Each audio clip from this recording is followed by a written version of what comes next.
하나님 말씀은 시편 132편 1절부터 18절까지 말씀입니다. 페이지 수는 구약성경 899페이지입니다. 시편 132편 1절부터 18절까지 말씀을 교독하시겠습니다. 여호와여, 다윗을 위하여 그의 모든 겸손을 기억하소서. 내가 내 장막집에 들어가지 아니하며 내 침상에 오르지 아니하고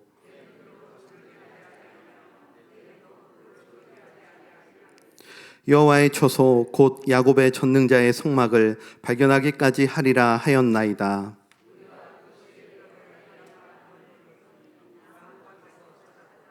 우리가 그의 계신 곳으로 들어가서 그의 발등상 앞에서 엎드려 예배하리로다.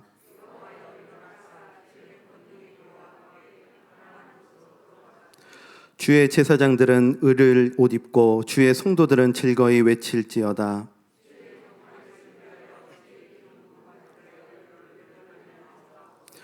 여호와께서 다윗에게 성실히 맹세하셨으니 변하지 아니하실지라. 이르시기를 내 몸의 소생을 내 왕위에 둘지라.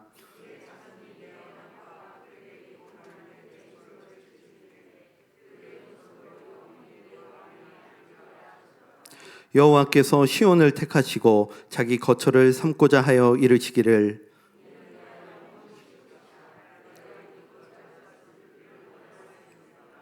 내가 이 성의 식료품에 풍족히 복을 주고 떡으로 그 빈민을 만족하게 하리로다.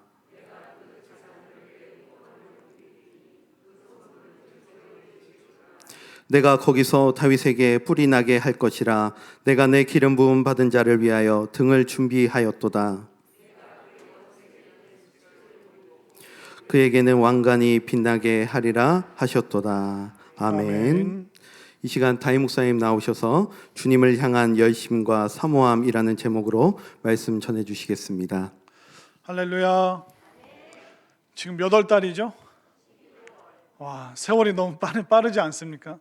우리가 코로나로 이게 정신없이 지냈는데 벌써 12월이 되고 또 2020년에 또 마지막 달을 지금 저희들 보내고 있는데 여러분들과 또 여러분들의 가정에 또 우리 자녀들에게 정말 하나님께서 예비하시는 놀라운 은혜와 또 풍성한 열매가 있게 되기를 간절히 소망합니다.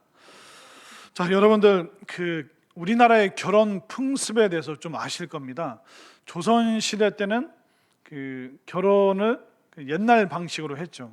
그래서 이제 신부는 가마를 타고 또 신랑은 이제 나귀를 타고 이제 혼례를 치렀습니다. 근데 조선 시대 때 신혼여행이 있었을까요? 없었던 것 같습니다. 그래서 제가 이렇게 좀 찾아보니까 그냥 혼례를 치르고 이제 이쪽 마을에서 저쪽 마을, 마을 간의 이동은 있었는데 어떤 신혼여행에 대한 어떤 자료는 없더라고요. 그리고 우리가 이제 70년대, 80년대 들어와서는 이제 예전 방식이 아니라 약간 서양의 웨딩 그런 문화가 들어와서 이제 남자들은 양복, 턱시도 입고 또 아내 되시는 분들은 웨딩 드레스 안 입어보셨나요? 이 웨딩 드레스를 이제 입는 이제 그런 게 시작이 되었죠. 그런데 이 한국의 결혼 문화를 보니까 신혼여행을 두고 또 이 문화가 다르더라고요.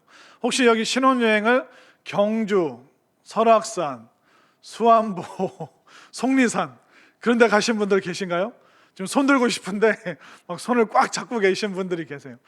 그런 이렇게 국내에 어떤 산이나 온천으로 이제 신혼여행을 다니신 분들이 계시고 그 이후로 이제 제주도 그리고 2000년대 전후로 해서는 이제 해외 여행으로 이제 신혼여행이 많이 바뀌게 됐습니다. 근데 지금 코로나 때문에 또 해외를 못 가니까 주로 이제 신혼부부들이 제주도 아니면 요즘은 또 울릉도를 간다고 또 그렇게 얘기를 하더라고요. 그래서 다시 이제 국내로 바뀌게 됐는데 이렇게 어떤 사랑의 결실인 그런 결혼이나 또 신혼여행을 봐도 그 세대마다 또 그 시대마다 그 어떤 풍습이나 그 모양이 굉장히 다릅니다.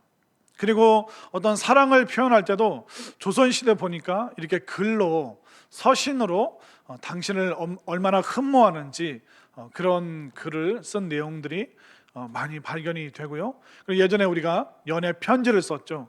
근데 요즘 젊은 사람들은 편지를 쓸까요? 편지를 거의 안 씁니다. 이메일 아니면 이메일도 잘 안 쓰죠. 그래서 문자나 아니면 카카오톡으로 오늘부터 우리 1일 무슨 얘기인지 아세요? 오늘부터 우리 사귀는 거 이제 1일 이제 시작이다. 이제 그런 식으로 이제 사랑의 표현들을 주고받고 있습니다. 그래서 우리가 이렇게 보면 사랑을 표현할 때도 그 시대마다 세대마다 그 표현의 방식과 또 이루어지는 모습이 다 다른 것을 볼 수가 있습니다. 그리고 우리가 성경을 보면, 그리고 기독교의 역사를 보면 믿음의 사람들이 하나님을 어떻게 사모하고 또 하나님을 어떤 방식으로 사랑했는지 구약과 신약과 오늘날 오면서 조금씩 그 하나님을 사랑하는 그 방식이 조금씩 다른 것을 볼 수가 있습니다. 다윗, 오늘 이제 본문 말씀은 다윗의 고백인데, 구약 시대 때는 성막과 성막 안에 있는 법궤, 이 법궤를 얼마나 소중히 여기고 얼마나 사모했는지, 바로 법궤 위에 하나님께서 임재하신다. 그리고 하나님께서 이 법궤를 통하여 이제 이스라엘 백성들을 통치하신다. 그래서 그 법궤를 향한 그 사랑이 그 다윗 시대 때까지 굉장히 강렬했습니다. 그리고 이제 다윗 시대 이후에 이제 이스라엘 백성들은 이제 성전, 예루살렘 성전, 이제 법궤에서 성전 사랑을 통해서 하나님을 얼마나 사모하는지 그것을 드러냈습니다. 오늘날은 어떻습니까? 교회라는 이 새로운 오늘날의 성전을 통해서 우리는 예배하는 이 장소를 통해서 우리가 하나님을 사랑하고 또 하나님을 향한 헌신과 또 그런 어떤 믿음의 모습을 또 이 교회 바깥에서 행하는 것, 이처럼 우리가 성막과 성전과 교회 또 법궤, 구약, 신약, 이렇게 우리가 조금씩 하나님을 사랑하는 그 모습 그리고 방식이 조금씩 다른 것을 우리가 알 수가 있습니다. 그러나 방식은 또 어떤 집중하는 요소는 다르겠지만, 그러나 우리의 마음은 똑같아요. 하나님을 향한 그 열심과 사모함, 또 하나님을 얼마나 귀하게 여기는지 그 마음은 다윗 때나 지금이나 다를 바가 없죠. 그러나 그것을 표출하고 또 표현하는 방식은 굉장히 과거와 오늘날은 다릅니다. 그러나 똑같은 게 뭐라고요? 마음의 그 열심과 사모함은 그때나 지금이나 동일한 것입니다. 자, 그러면 오늘 본문 시편 132편을 통해서 다윗, 우리와 똑같은 성정을 지닌 다윗이 어떻게 하나님을 사모했고 또 열정적으로 열심 있게 하나님 앞에서 살았는가, 그리고 하나님께서 그 열심과 사모함을 보시고 어떤 축복을 베풀어 주셨는지 오늘 시편 132편에서 잘 설명하고 있는데, 자, 다윗 이전에 이제 법궤를 잃어버린 그 상황에 대해서 다윗이 묘사를 하고 있습니다. 자, 3절부터 6절까지 쭉 보면 법궤를 잃어버린 그 안타까운 심정을 다윗이 말하고 있는데, 자, 3절부터 6절까지 보십시오. 내가 내 장막집에 들어가지 아니하며 내 침상에 오르지 아니하고, 잠자러 집에 들어가지 않고 침대에 올라가지 않겠다는 것입니다. 내 눈으로 잠들게 하지 아니하며 내 눈꺼풀로 졸게 하지 아니하기를. 막 눈이 감기는데 억지로 막 눈을 뜨겠다는 겁니다. 5절, 여호와의 처소 곧 야곱의 전능자의 성막을 발견하기까지 하리라 하였나이다. 그러니까 하나님의 성막이라는 게 뭐냐면 하나님의 법궤를 지금 말하고 있습니다. 법궤를 가지고 있는 그 성막이 온전히 채워지고 완성되기 전까지는 난 절대로 잠을 안 자겠다. 굉장히 비장한 그런 각오를 하고 있죠. 6절, 우리가 그것이 에브라다에 있다 함을 들었더니 나무 밭에서 찾았도다. 하나님의 법궤는 그 구약시대 사람들에게 가장 소중한 것이었습니다. 그리고 함부로 손댈 수 없는 거룩의 상징이었고, 하나님께서 임재하시는, 하나님께서 인간 세상 속에서 어떻게 존재하시는가, 그것은 하나님께서 법궤를 통하여 존재하신다. 그렇게 그들이 배웠고 또 깨달았고 믿었기 때문에 법궤는 하나님 그 자체로 여겼습니다. 근데 그 법궤가 지금 6절 끝에 어디 있다고 말합니까? 나무밭에서 찾았도다. 그러니까 숲을 속에서 그것이 막 덤불에 엉켜서 법궤가 그렇게 버려진 것처럼 그렇게 있었기 때문에 이것이 이 법궤가 성막이 회복되기 전까지는 이 다윗은 나 잠 안 잔다, 나 잠 못 잔다, 그런 심정 가지고 하나님께 고백을 하고 있는 것입니다. 이렇게 소중한 법궤가 어쩌다가 나무 숲에 이게 마치 방치된 것 같은 그런 일이 생겼을까요? 그것은 사울 이전에 있었던 마지막 그 어떤 제사장 같은 역할을 했던 엘리 제사장이 있죠. 엘리의 두 아들 홈니와 비느하스. 엘리 제사장 시절에 블레셋과 전쟁을 하는데 이스라엘이 계속 지니까 홈니와 비느하스가 나름대로 기발한 발상을 합니다. 지금 성막에 모셔져 있는 저 법궤, 저 하나님이 임재하시는 저 상징을 전쟁터에 들고 가면 하나님께서 우리를 이기게 하실 것이다. 그러나 법궤는 함부로 이동할 수 있는 것이 아닙니다. 하나님께서 움직이실 때, 구름 기둥과 불 기둥으로 보여주실 때, 그때만 움직일 수 있는 것이 법궤인데 인간의 개인적인 욕심으로 함부로 손대면 안 됩니다.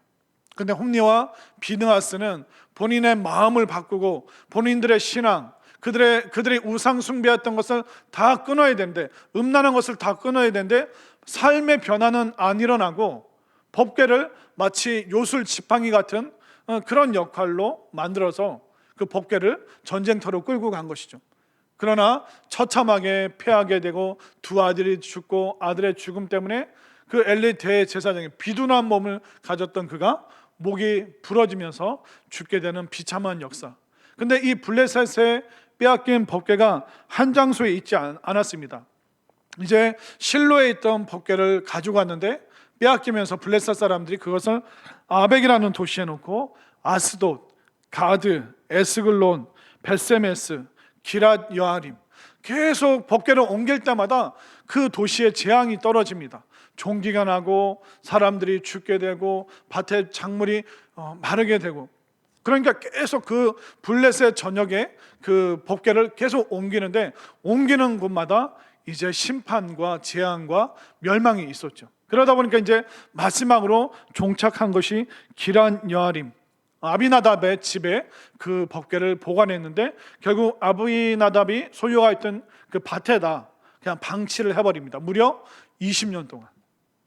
사울 왕 때 이 법궤를 복구할 생각이 없었습니다. 되찾을 여력이 없었습니다. 사울 왕은 미쳐서 다윗을 죽이려고 하고 다윗은 계속 도망다니고, 그러다 보니까 이스라엘 백성들 마음속에서 법궤는 사라졌습니다. 그리고 그들의 신앙의 중심이 무너지다 보니까 계속 우상 숭배하고 타락하게 되고 엉뚱한 일을 벌이게 되고 이스라엘 백성들이 거룩을 잃어버리고 타락하게 되고, 더 이상 제사장들도 그들이 말씀을 가르치고 또 기도하고 죄사하는 그 역할을 못하게 되는 너무나도 끔찍한 일이 20년 동안 있었던 것입니다. 그러나 다윗이 이제 왕이 되고 나서 깨닫는 거예요. 왜 이스라엘이 이렇게 형편없이 주변 나라에 무너지고 있는가? 결국 우리가 하나님 말씀대로 살지 않아서 그렇다. 말씀대로 살기 위해서 어떻게 해야 되는가? 법궤가 다시 돌아오고 이 장막을 다시 성막을 세워야 된다. 거기에 대해서 그가 깨닫게 되니까 이제 잠을 못 자는 거예요. 빨리 하나님께서 다시 우리들 가운데 임재하시지 않으면 이 나라가 어떻게 될지 풍전등화 앞에 놓여 있기 때문에 정말 빨리 이 법궤를 복구해야 된다. 그래서 그가 3절부터 6절까지 그 잃어버린 법궤를 찾기 위해서 정말 애타는 마음으로 그가 부르짖고 하나님 앞에 간구하고 그가 결단하고 있는 것이죠. 여러분들도 길을 가다가 성경이나 십자가가 진흙 속에 콱 박혀 있다고 생각해 보십시오. 아마 차를 타고 가다가도 그걸 보면 어떡하지? 아마 여러분들 스스로가 모욕감을 느끼고 너무나도 부끄러울 겁니다. 그런데 이 다윗이 법궤가 블레셋 땅에 그렇게 숲에 방치되어 있다는 것을 알고 나서 그가 얼마나 큰 모욕감과 또 마음의 부담감과 우리의 상상을 초월하는 그 안타까운 심정으로 지금 다윗이 하나님 앞에 놀라운 고백을 하고 있는 것입니다. 자, 그래서 그가 이제 법궤를 옮기는 그 과정 속에서 고백하는 것이 이제 8절에서부터 나오는 내용입니다. 자, 8절을 보십시오. 여호와여 일어나사 주의 권능의 궤와 함께 평안한 곳으로 들어가소서. 이제 그 궤를 성막으로 옮기게 되는 그 모습을 보여주고 있습니다. 그런데 하나님께서 사실 특정 장소에 어떤 물건에 머무시나요? 그렇지 않습니다. 하나님께서 솔로몬이 그 성전을 완성했을 때, 야, 참 기특하다, 잘했다, 네가 나를 향한 그 사랑이 너무나도 정말 특별하구나, 네가 이 성전에서 기도하는 그 모든 내용 내가 응답해 줄게. 그러나 나는 사람이 만든 그 집에 머물지 않는다. 모든 우주가 다 나의 것이고 또 어떤 공간도 내 발을 들여놓을 수 없을 정도로 다 좁은 곳이기 때문에 내가 머물 수 없다. 이미 사실 다윗은 이 하나님의 임재하심 또 하나님의 존재에 대해서 너무나도 잘 알고 있었어요. 그러나 그가 뭐라고 말합니까? 주의 권능의 궤와 함께 평안한 곳으로 들어와 주시면 안 되겠습니까? 그런데 하나님께서 솔로몬이나 여러 선지자들에게 계속 말씀하셨어요. 자, 이사야 66장 1절 2절 말씀을 한번 띄워주시겠습니까? 이사야 66장 1절 2절을 보십시오. 여호와께서 이와 같이 말씀하시되 하늘은 나의 보좌요 땅은 나의 발판이니 너희가 나를 위하여 무슨 집을 지으랴? 내가 안식할 처소가 어디랴? 자, 하나님께서 그 하늘도 땅도 내 안식처가 될 수 없다. 근데 하나님께서 무엇을 알려주십니까? 2절을 함께 읽겠습니다. 시작. 나 여호와가 말하노라. 내 손이 이 모든 것을 지었으므로 그들이 생겼느니라. 물은 마음이 가난하고 심령에 통회하며 내 말을 듣고 떠는 자, 그 사람은 내가 돌보려니와. 결국 하나님께서는 나는 사람의 손으로 지은 그곳에 있는 것이 아니라 마음이 가난한 사람의 그 심령 가운데, 그리고 내 말을 듣고 그 마음이 떨리는 그 사람의 영혼 속에, 마음 속에 머무는 것이지, 나는 사람이 만든 손으로 그런 곳에 내가 존재하지 않는다. 그렇게 하나님께서는 사실 왕들과 선지자들에게 계속 말씀을 해 주셨습니다. 그러나 하나님께서는 이 다윗의 심정을 아시는 거예요. 정말 다윗이 신실한 마음으로, 그러니까 하나님께서 이 법궤에만, 이 성막에만 머무셔야 된다. 그렇다면 그가 그렇게 말을 했겠죠. 그러나 주는 권능의 궤와 함께 평안한 곳으로 들어가십시오. 하나님께서 머무시기 좋으신 그 사람의 마음에 임재하여 주옵소서. 그런 성막이라는 표현을 안 씁니다. 평안한 곳으로 들어가소서. 또 하나님께서는 또 많은 사람들에게 말씀하셨죠. 애통하는 사람, 마음이 가난한 사람, 의를 위하여 줄인 사람. 결국 이사야 66장 2절 말씀을 예수님께서 인용해서 팔복의 산상수훈에 나오는 8가지 팔복, 하나님 나라 백성의 마음이 어떠해야 되는지, 하나님 나라가 누구에게 임하는지 이 이사야 말씀을 인용해서 예수님이 우리에게 알려주시는 것입니다. 결국 법궤가 건물 안에 들어왔다고 해서 하나님께서 그곳에 임재하시는 것이 아니죠. 제가 자주 말씀드리죠. 여러분들이 교회당이라는 이 건물 안에 들어와 있다고 해서 안심하셔서는 안 됩니다. 하나님께서 평안히 거하시는 곳은 하나님을 영접하는 사람의 그 마음 가운데 회개하고 죄를 자복하는, 정말 남을 뜯어 고치려고 하는 것이 아니라 내 마음을 쥐어 뜯으면서 내가 변화되기 원하는 그 심령 속에 하나님께서 평안히 거하실 수가 있는 것이죠. 그래서 우리는 오늘 시편 이 말씀을 통해서 알아야 되는 거, 지금 하나님께서는 어디에 들어가실까? 제가 봤을 때는 다윗의 마음속에 들어가시는 거예요. 다윗은 그 열심, 열정, 순수한 마음, 하나님을 향한 그 뜨거운 그 애끓는, 애통하는 그 심정이 있었기 때문에 하나님께서 평안히 거하실 그 장소가 어디입니까? 바로 다윗의 마음, 다윗의 영혼, 다윗의 열정과 열심, 그 사모하는 마음 가운데 바로 하나님께서 머무신다는 것을 분명히 깨달으시길 바랍니다. 하나님께서는 이런 영혼에게, 이런 심정을, 다윗의 심령을 지닌 사람에게 머무시는 거예요. 예수님께서도 말씀하셨잖아요. 내가 문을 열고 너에게로 들어가기를 원한다. 누구든지 나를 영접하는 자는 내가 그와 더불어 먹으리라. 그리고 성령께서 기도하는 영혼에게, 그리고 회개하는 그 심령 속에 성령께서 전을 삼아서, 우리를 성전 삼아서 영원히 머무신다 말씀하신 것입니다. 결국 하나님께서는, 또 주님께서는, 성령님께서는 다윗의 이 심정, 다윗의 심령, 다윗의 마음을 지닌 사람에게 바로 하나님께서 머물러 주시는 것이죠. 자, 그리고 9절에서 다윗이 또 고백하고 있습니다. 주의 제사장들은 의를 옷 입고 주의 성도들은 즐거이 외칠지어다. 자, 다윗이 이 고백을 왜 했냐면, 다윗은 먼저 하나님을 향한 그 준비된 마음이 있었습니다. 그리고 그가 깨달은 것이 뭐냐면, 주의 제사장들은 의를 옷 입어야 된다. 다른 옷이 아니라 의. 이것은 뭐냐면, 인간이 착하게 사는, 제사장들이 착하게 선행을 하는 그 모습이 아니라, 성경에서 말하는 의는 처음부터 끝까지 바로 하나님이 원하시는 일, 그리고 하나님의 완벽한 뜻, 그러니까 하나님이 원하시는 그 하나님의 뜻을 사람들이 가지고 있을 때 하나님께서는 그들을 의로 옷 입게 하시고 또 주의 성도들에게 즐거움을 주신다는 것을 다윗이 깨닫는 것입니다. 하나님의 방식, 하나님의 일하심, 또 하나님이 원하시는 일, 하나님의 뜻, 이것이 바로 의인데, 다윗이 이 제사장들에게 거룩한 옷, 깨끗한 옷, 세마포와 같은 정결한 옷이라고 하지 않고 왜 하나님의 일하심, 또 하나님의 의식, 하나님의 뜻을 말하는 그 의를 표현하고 있냐면, 다윗이 해봤어요. 인간의 생각과 인간의 방식으로 해봤는데 그것이 안 통하더라는 것입니다. 왜냐하면 이 기럇 여아림에서 이제 예루살렘으로 이 법궤를 옮기는데, 블레셋 사람들이 했던 방식이랑 똑같이 이 다윗이 소가 끄는 그 수레에다 법궤를 올렸습니다. 이건 블레셋 사람들이 했던 거예요. 그런데 그 법궤를 거기에 올렸더니 법궤가 막 움직입니다. 소들이 막 난리를 칩니다. 그러니까 법궤가 떨어질 것 같으니까 우사라는 제사장이 그걸 딱 잡았더니 그 자리에서 우사가 죽게 됩니다.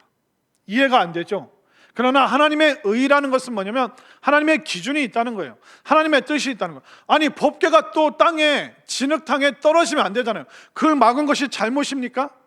그런데 하나님의 뜻이 뭐냐면, 이 법궤는 어떻게 옮겨야 되는지 아십니까? 소나 수레를 이용하면 안 됩니다. 이 법궤 끝에는 고리가 4개가 있어요. 그래서 이 고리를 긴 장대로 2개를 이어서 앞뒤로 이 제사장들, 레위 지파 사람들만이 이걸 메어서 거기다 손을 대는 것이 아니라 막대를 끼워서 사람의 손이 신체가 닿지 않도록 한 상태로 옮겨야 되는 거예요.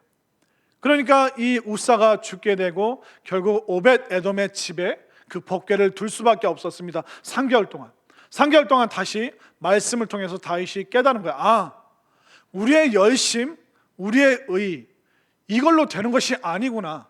하나님의 뜻, 하나님의 일하심, 하나님의 방식, 하나님의 기준에 맞춰야지 내 마음대로 이것을 해서는 안 되는구나. 그러니까 제사장들이 자기 마음대로 제사하고 자기 마음대로 법궤에 손대는 것이 아니라, 아, 정말 하나님께서 정해주신 그 기준대로 우리가 살아야 되는구나. 결국 수많은 사람들의, 신앙인들의 문제가 뭘까요? 하나님의 의에 대해서 관심이 없는 거예요. 내 의, 내 마음을 하나님께 드리고 내 마음이 변화해야 되는데, 그렇게 신앙생활을 하는 것이 아니라 내 마음대로 하려고 하니까 문제가 되는 거예요. 그러니까 여러분들의 마음에 이끌려서 하는 그 일들이 아무리 그것이 열심을 내도 그것이 하나님의 의를 훼손하고 또 하나님의 뜻을 깨뜨리는, 하나님께서 싫어하시는 일들을 우리가 행할 수 있는 거예요. 그렇기 때문에 여러분들이 마음껏 내 마음 내키는 대로 일한다고 좋은 게 아닙니다. 내 마음이 하나님께 합당한지, 하나님의 의, 하나님의 일하심, 하나님의 기준에 내 마음에 맞는, 내 마음이 딱 거기에 잘 들어맞고 있는지, 이것을 우리가 늘 확인해야 되는 것입니다. 예를 들면 우리가 하나님을 사랑합니다.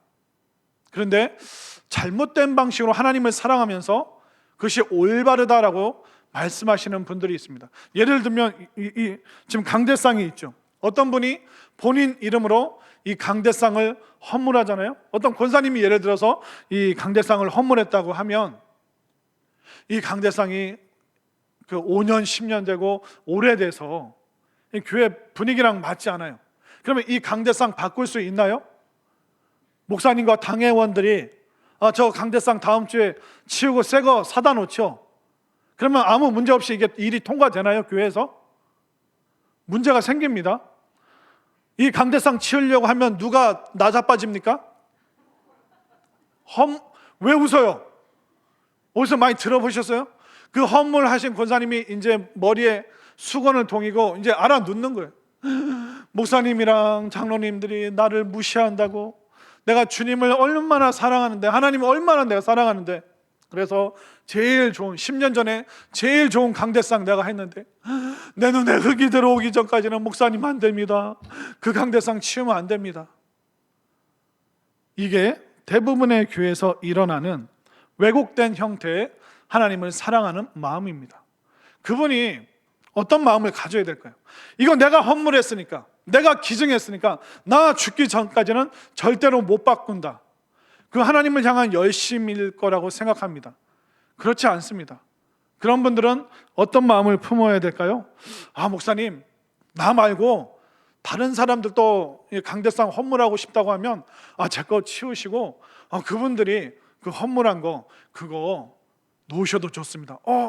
목사님, 이 강대상이 너무 스타일이 올드한가요? 그러면 제가 더 헌신하고 싶은데 요즘 10년 만에 나온 뭐 새로운 게 또 있나요? 더 좋은 게 있나요? 당회원들이 결정하셔서 제일 좋은 거 최고급으로 결정해 주시면 제가 얼마든지 기꺼이 헌신하고 헌물하고 헌금하겠습니다. 이것이 진짜 교회를 아름답게 만들 수 있는 하나님의 의라는 것을 깨달으시기를 바랍니다. 완벽한 예를 들 수는 없습니다. 그러나 분명한 건 뭡니까? 내 의를 주장하다가 교회 공동체가 분란이 생깁니다. 문제가 생깁니다. 계속 싸움이 있습니다. 편을 갈라서 싸우게 됩니다. 나는 내 마음껏 내가 하나님을 사랑한다고 열심을 부렸는데 그 열심 부린 것이 교회를 힘들게 하고 어렵게 하고 서로 상처 주고 서로 힘들게 하는 그런 왜곡된 사랑의 결과가 나오게 된다는 것이죠. 그래서 다윗은 아는 거예요. 제사장들이 하나님의 의를 옷 입어야 된다는 거예요. 그럼 믿음의 사람들이 하나님의 의가 무엇인지, 그냥 우리 열심으로 소를 가져오고 최고급 수레를 가지고 오고 그 방식이 아니라 올드하고 그리고 옛날 고리타분한 방식 같지만 하나님이 원하시는 것이 무엇인가, 또 하나님이 뜻하신 바가 무엇인가, 정말 내가 그 하나님의 의에 내 마음을 갖다 놓았는가, 아니면 내 마음 내키는 대로 하는 것이, 내 속 시원한 대로 하는 것이 과연 하나님의 의인가, 우리는 금방 이걸 깨달을 수 있는 것이죠. 다윗은 이렇게 하나님을 향한 열심, 사모함, 본인의 방식, 블레셋의 방식, 그 당시의 유행, 그것을 다 놓고 하나님 말씀 앞에서 이 법궤를 어떻게 옮겨야 되는가 3개월 동안 연구하고 레위 사람들과 함께 완벽한 방식으로, 하나님께서 기뻐하시는 그 방식으로 그 법궤를 옮기는 그 놀라운 역사를 그가 마침내 이루게 되었다는 것입니다. 어떻습니까? 이런 다윗의 마음에 하나님이 머무실 수가 있는 거예요. 이런 마음에 하나님께서 너무 기뻐하시는 거예요. 야, 다윗 너 진짜 마음에 든다. 그러니까 하나님 마음에 쏙 드는 거예요.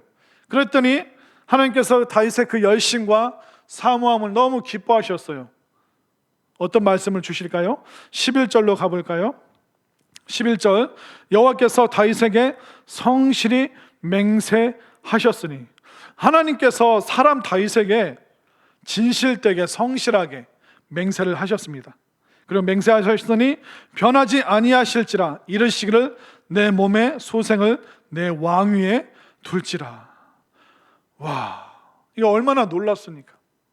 다윗이 가까스로 왕이 됐는데 이제 하나님께서 맹세를 하시는 거예요. 하나님께서 약속을 하시는 거예요. 하나님께서 다윗과 함께 서로 선서를 하는 거예요. 나 맹세하는데 내 몸의 후손들이 이제 왕위에 계속 오르게 될 것이다. 아니, 목동 집안에서 이 목동 가문이 무슨 가문이 돼요? 왕의 가문이 되는 거예요. 저 같으면 아멘 하는데, 다시 할게요. 이 목동 가문이 정말 하나님께서 그의 열심과 다윗의 사모함, 그의 마음이 너무나도 하나님 마음에 들었기 때문에 목동 가문이 왕의 가문이 되었음을 믿으시길 바랍니다. 이 은혜와 축복이 여러분들에게 임하게 되기를 간절히 소망합니다. 미리 하시는 분도 계신데 지금 마음이 급했어요.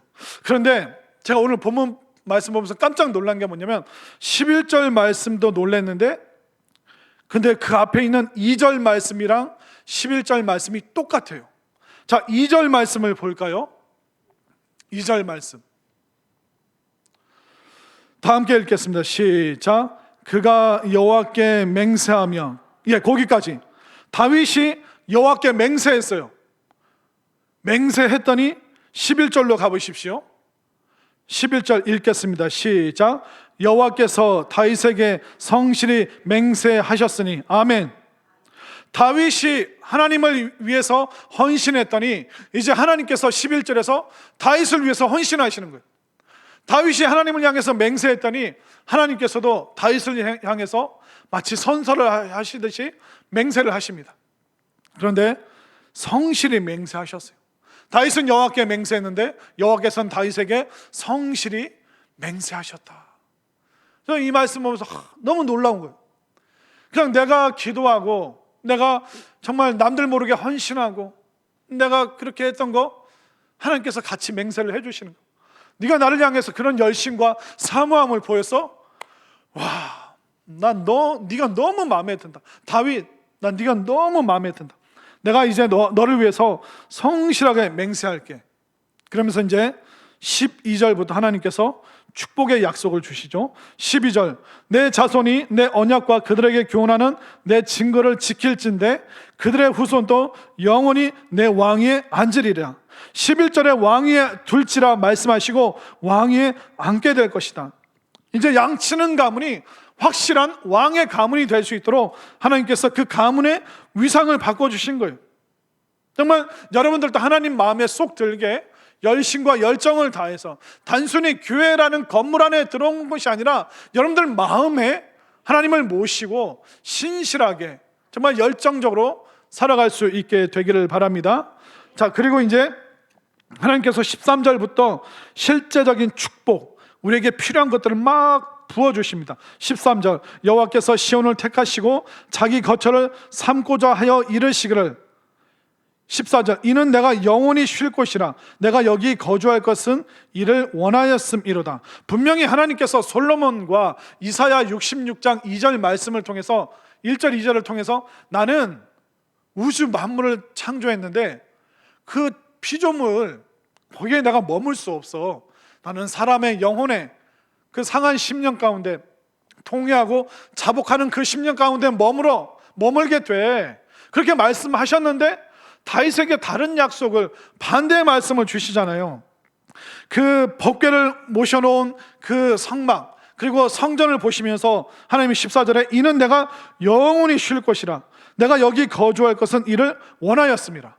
하나님께서 사람이 만든 건물에 안 계신다고 그랬는데 내가 이제 원해. 내가 여기 영원히 쉴 거야. 이 말씀은 뭘까요? 야, 다윗, 네가 준비해 준 게 최고야. 내가 네 마음 알아. 야, 다윗, 네가 어떤 곳을 준비하던 나 거기 있을게. 다윗, 난 네가 너무 마음에 들고 너무 좋아. 우리 부모님들이 아이들 키우다 보면 가끔 아이들이 이쁜 짓을 할 때가 있습니다. 그래서 믹스 커피 좋아하시죠? 그래서 예전에 뭐 이렇게 아이들이 엄마, 아빠 뭐 내가 커피 타줄게. 그래서 위험한데도 이게 탁 이거 믹스 커피 타고 그 뜨거운 물 조심조심 붓고 저어서 탁 엄마 아빠한테 드리잖아요. 그럼 옛날 부모님이 뭐라 하는지 아세요? 야, 역시 우리 아들이 끓여준 커피가 최고다. 근데 그 커피가 진짜 최고의 맛일까요? 아이가 물을 제대로 탔을까요? 한강을 만들지 않았을까요? 그런대로 한강을 만들었어도 그 뜨거운 거를 마시면서 엄마 아빠들이 뭐라 그래요? 야, 우리 아들이, 우리 딸이 타준 커피가 세상에서 제일 맛있어. 왜 그럴까요? 그 마음이 너무나도 귀하니까, 그 마음이 너무나도 좋으니까. 그러니까 하나님께서 너무 기뻐가지고 다윗, 네가 나를 위해서 법궤를 가지고 오고 성막을 다시 복원시키고, 사실 내가 거기에 머무는 것이 아니다. 내가 거기에 제한되는 존재가 아니다. 그런데 나 여기 있을게. 내 마음이 너무 원해. 다윗 최고야. 다윗 제일 이쁘고 다윗 네가 너무나도 마음에 들어. 결국 하나님께서는 다윗의 마음을 보시는 거예요. 그 마음이 너무나도 하나님 마음에 들었기 때문에 하나님께서 맹세도 하시고 나 여기 있을게. 그래, 내가 여기 너무 마음에 들어. 그렇게 말씀해 주시는 거예요. 그리고 실제적인 축복을 주시죠. 15절, 내가 이 성에 식료품, 너무나도 구체적으로 말씀하시잖아요. 내가 이 성의 식료품에 풍족히 복을 주고 떡으로 그 빈민 가난한 사람을 만족하게 하리라. 그러니까 하나님을 향한 열심, 하나님을 향한 진실, 하나님을 향한 사모함, 이 마음이 있으니까 하나님께서 실제적으로 우리가 필요한 게 뭐고 우리에게 부족한 게 뭐고 정말 사람들이 바라는 것이 무엇인가, 어떻게 보면 현세적인 그 복을 딱 주시잖아요. 대놓고 말씀하시잖아요. 너무 마음에 드니까 너희들의 필요한 것을 내가 채워주겠다. 여러분도 어떻습니까?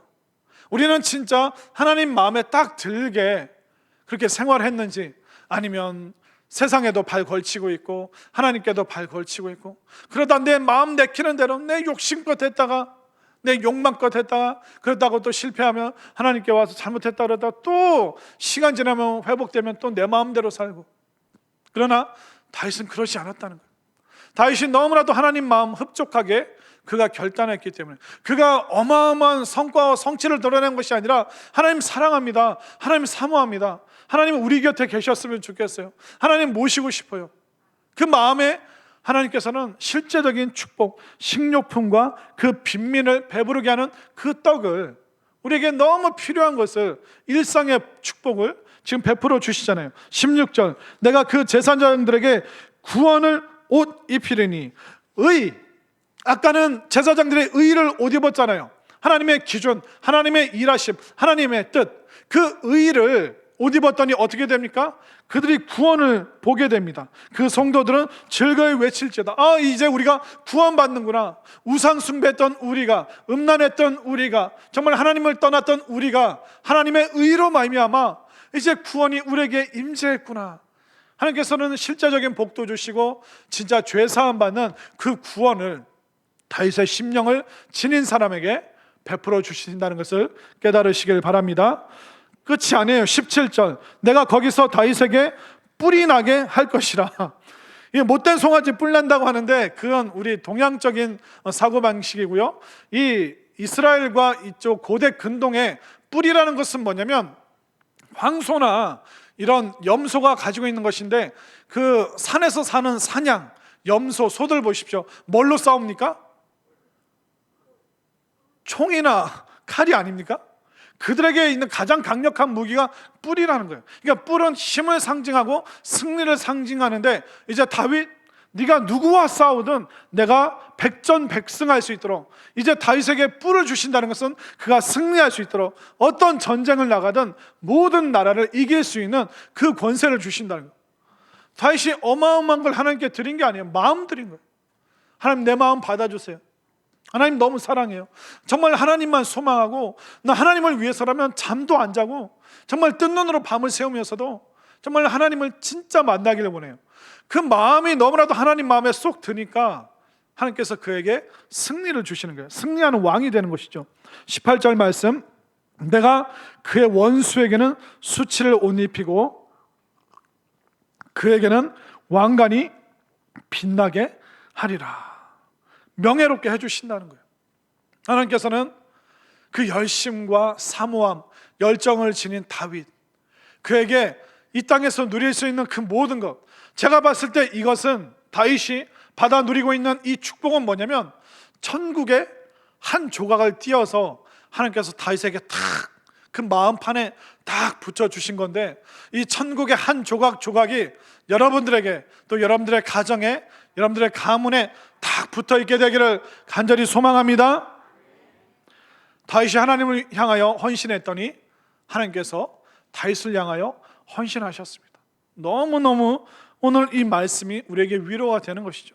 근데 우리가 사실 더 주목해 봐야 될 것은 뭐냐면 1절부터 5절까지는 나라는 표현을 씁니다. 나, 내가. 근데 6절부터는 우리라는 표현이 바뀝니다. 이제 다윗의 열심, 나의 열심, 내 열심이 이제 우리의 열심, 우리 가문의 열심이 되고 우리 민족, 우리 나라의 열심이 되는 그 열심과 하나님을 향한 그 사모함이 점점점 넓게 모든 사람에게 지금 퍼져나가고 있는 것을 보게 됩니다. 그렇기 때문에 여러분들만 구원받지 말고 여러분들만 천국 가는 그것이 아니라 여러분들의 가족이, 남편이, 자녀들이, 일가 친척들이, 여러분들을 만나는 많은 사람들에게 정말 천국의 한 조각을 줄 수 있는, 우리가 다른 것이 아니라 이 다윗의 영성, 다윗의 이 마음, 다윗의 심령, 하나님께서 너무나도 기뻐 받으시는 이 마음을 하나님께 우리가 드릴 때, 또 우리 마음판에 하나님을 모셔 드릴 때, 이 놀라운 은혜, 나에서 시작된 우리 가족이 구원받고 우리 모두가 구원받는 이 놀라운 은혜와 능력, 이것이 바로 주님을 사모했던, 또 주님을 사랑하고 또 주님을 향한 그 열심이 있었던 다윗이 받고 누리고 경험했던 그 천국의 한 조각 한 조각, 이 모든 것을 여기 있는 우리 모두가 함께 누리고 이 다윗의 심정으로 열심과 열정과 사모함으로 늘 그렇게 천국의 삶을 살아가는 우리 모두가 될 수 있기를 간절히 소망합니다. 아버지 하나님, 감사합니다. 다윗, 정말 그가 하나님을 향하여 어떤 마음으로 살았고 어떤 마음으로 헌신했고, 정말 하나님께서 그 마음을 얼마나 귀하게 여기셨는지, 정말 그가 만든 그곳에 하나님께서 거주하신다 말씀하셨고 그곳에 영원히 쉰다 하셨고, 다윗이 너무나도 마음에 들었기 때문에 다윗을 통하여 그 지역이, 그 나라가 먹고 사는 것에 복을 주셨고 구원하셨고 다윗에게 승리를 주셨고 다윗의 가문과 다윗의 나라가 명예롭게 만들어주신 그 하나님의 은혜를 우리 모두도 체험할 수 있도록 도와 주시옵소서. 하나님, 우리가 다윗처럼 하나님을 향해서 우리의 마음을 드립니다. 또 우리의 마음 가운데 열심과 열정과 사모하는 마음을 또 하나님께 올려드립니다. 하나님, 우리의 마음을 받아 주시옵소서. 그리하여 하나님께서 주시는 그 천국의 한 조각 한 조각, 천국의 놀라운 축복들을 이 땅에서 받아 누릴 수 있는, 그리고 함께 나눌 수 있는 우리 모두가 될 수 있도록 복내려 주시옵소서. 감사드리며 우리의 영원한 구원 되시는 예수님의 이름으로 기도하옵나이다. 아멘.